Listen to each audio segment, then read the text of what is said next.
not so sorry for the president kuona gari yake imegonga na imepasuka mguu. So na imagine kama tulikuwa downhill na imepiga mguu, what would have happened to the head of state? Hiyo ndio shida mimi nauliza hiyo swali. Ni vizuri tulikuwa tunapanda juu. Kwa hivyo ilipiga ikasimama hapo. Lakini kama tungekuwa tunaenda downhill na hiyo speed ya presidential motorcade, then we could be talking of other stories, which it is very unfortunate.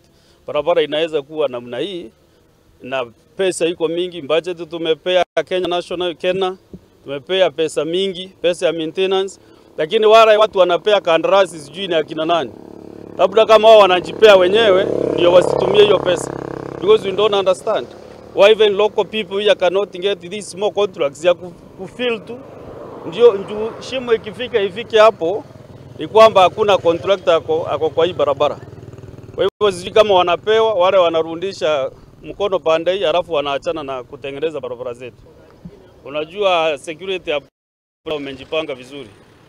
So hata akitaka gari 5 zinakuwa available saa hiyo tu.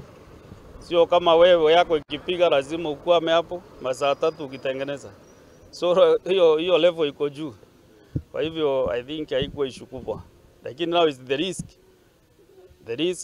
that goes with such accidents when they occur. Kenya National Highways Authority Director General anapaswa ajibike kwa kazi yake.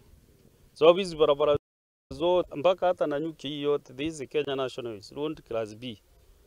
Na B road ni ya Kenya. Lakini kwa kufanyia kazi ni kama hapa anafunga macho. Ndio nasema barabara zetu zinaharibika.